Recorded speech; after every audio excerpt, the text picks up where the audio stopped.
Romanos 8.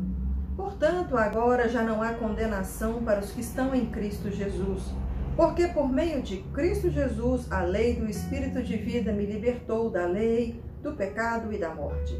Porque aquilo que a lei fora incapaz de fazer por estar enfraquecida pela carne, Deus o fez, enviando o seu próprio Filho à semelhança do homem pecador, como oferta pelo pecado.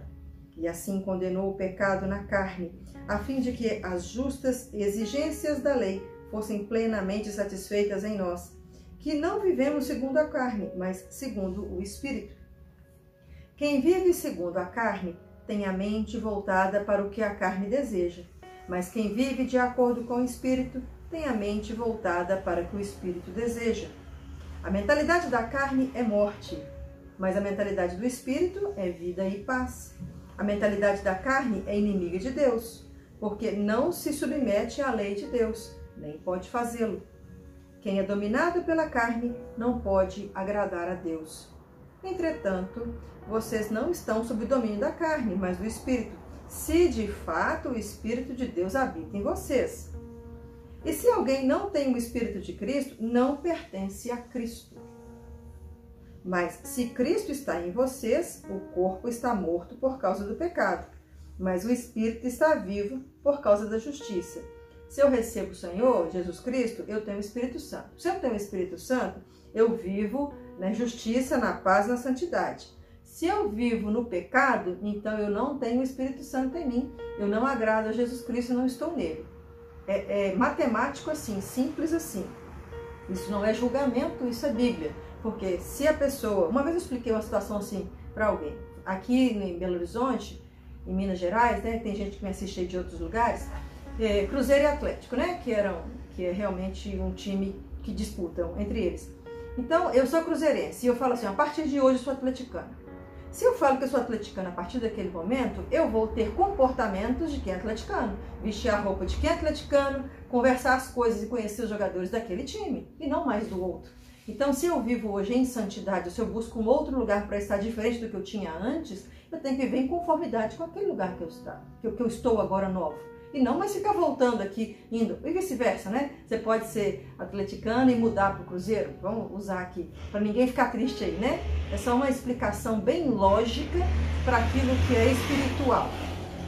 Se você mudou, se você converteu, você estava num caminho, houve uma conversão para um outro lugar, não tem como ter esse mesmo comportamento que você tem andando nesse caminho. Versículo 11. E se o Espírito daquele que ressuscitou Jesus dentre os mortos habita em vocês, aquele que ressuscitou a Cristo dentre os mortos também dará vida a seus corpos mortais, por meio do seu Espírito que habita em vocês. Portanto, irmãos, estamos em dívida, não para com a carne, para vivermos sujeitos a ela. Pois se vocês viverem de acordo com a carne, morrerão. Mas se pelo Espírito fizerem morrer os atos do corpo, viverão. Porque todos que são guiados pelo Espírito de Deus são filhos de Deus. Pois vocês não receberam um espírito que os escravize para novamente temerem, mas receberam um espírito que os torna filhos por adoção, por meio do qual clamamos, Abba, Pai. O próprio Espírito testemunha ao nosso espírito que somos filhos de Deus. Se somos filhos, então somos herdeiros, herdeiros de Deus e co-herdeiros com Cristo, se de fato participamos dos seus sofrimentos, para que também participemos da sua glória. Então assim, se você participa das dificuldades que Cristo participou, da perseguição, da injúria, da difamação, de qualquer outra coisa, por nome de Cristo, você também vai participar da glória dele. Mas se você não participa disso, então você nem com Cristo está, conforme está dizendo aqui. Considero que os nossos sofrimentos atuais não podem ser comparados com a glória que em nós será revelada. A natureza criada aguarda com grande expectativa que os filhos de Deus sejam revelados, pois ela foi submetida à inutilidade, não pela sua própria escolha, mas por causa da vontade daquele que a sujeitou, na esperança de que a própria natureza criada será libertada da escravidão da decadência em que se encontra, recebendo a gloriosa liberdade dos filhos de Deus. Sabemos que toda a natureza criada geme até agora, como em dores de parto, E não só isso, mas nós mesmos, que temos os primeiros frutos do Espírito, gememos interiormente, esperando ansiosamente nossa adoção como filhos e redenção do nosso corpo, pois nessa esperança fomos salvos. Mas a esperança que não se vê não é esperança. Vou parar aqui só um pouquinho, vou repetir o 24 daqui a pouco, vou pegar esse assunto aqui. Quando o pecado entrou no mundo, uma dos castigos, né, que Adão recebeu, uma das ações que ele teve que fazer a partir dali, a terra ficou amaldiçoada e daria cardos e abrolhos. Então, ele, para poder comer, teria que ter muito mais trabalho. E nessa maldição dessa terra, a terra não vive a realidade de que Deus quando a criou. Então, fala que toda a natureza, né, os animais, eles não eram do jeito que eles são depois do pecado. Eles não eram tão violentos, eles não eram nessa cadeia alimentar, né, vivia-se em paz. Então, assim, houve uma mudança toda na natureza por causa do pecado. E aqui fala que a natureza geme para que os filhos de Deus se manifestem. Quando os filhos irão se manifestar? Quando Jesus vier arrebatar a sua igreja, depois que ele vier reinar no 1000 anos, aqui no milênio, né? E a partir dali, o início da eternidade com Cristo. Os filhos que herdarão os céus, que viverão eternamente, que eles serão manifestados. Naquele momento haverá uma restauração completa de todo o planeta. E então a natureza vai poder viver de novo o jeito, a maneira como ela foi criada por Deus. Versículo 24 eu vou repetir. Pois nessa esperança fomos salvos. Mas a esperança que não se vê não é esperança. Quem espera por aquilo que está vendo?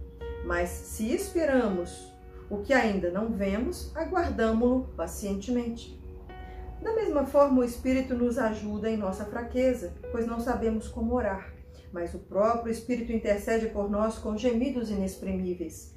E aquele que sonda os corações conhece a intenção do Espírito, porque o Espírito intercede pelos santos de acordo com a vontade de Deus. Ou seja, se deixar para a gente fazer oração e pedir, nós vamos pedir só coisa errada, né? Então o Espírito Santo vem nos instruir como que deve pedir ao Senhor, como que deve orar. E se a gente ainda orar errado, faltar um pedacinho, né? Ou se precisar de uma intervenção mesmo que chegue até Deus, que faça transferir e transmitir a mensagem de forma que Deus compreenda, o Espírito intercede por nós com gemidos inexprimíveis, clamando por nós até Deus. Versículo 28. Sabemos que Deus age em todas as coisas para o bem daqueles que o amam, dos que foram chamados de acordo com o seu propósito. Pois aqueles que de antemão conheceu, também os predestinou, para serem conforme a sua imagem de seu Filho, a fim de que ele seja o primogênito entre os irmãos. Sabemos, vou voltar 28 aqui de novo, que em todas as coisas Deus age para o bem daqueles que amam. Tudo que você permite Deus fazer na sua vida, mesmo em situações que pareçam diferentes, estranhas ou dolorosas, o Senhor está agindo para o seu bem. Se você realmente deixa que seja a ação dele, não consequência do seu pecado, né? Deus nos predestinou a sermos a imagem e semelhança do Filho Jesus, quando ele lá no início disse que deveríamos ser a imagem da Trindade, Deus Pai, Filho e Espírito Santo, a fim de que ele seja o primogênito entre muitos irmãos. Versículo 30. E aos que predestinou também chamou, e aos que chamou também justificou, e aos que justificou também glorificou. Que diremos, pois, diante dessas coisas? Se Deus é por nós, quem será contra nós? Aquele que não poupou o seu próprio Filho, mas o entregou por todos nós, como não nos dará com ele e de graça todas as coisas? Olha, se Deus já deu o Filho dele por você e por mim, o que mais ele não pode nos dar se o principal ele já deu, o maior ele já deu, que é o próprio Filho se tornar homem, né? Então, será que ele não pode garantir que vai nos dar graça, não nos dará bondade? 33. Quem fará alguma acusação contra os escolhidos de Deus? É Deus quem nos justifica. Quem nos condenará? Foi Cristo Jesus que morreu e mais, que ressuscitou e está à direita de Deus e também intercede por nós. Quem nos separará do amor de Cristo?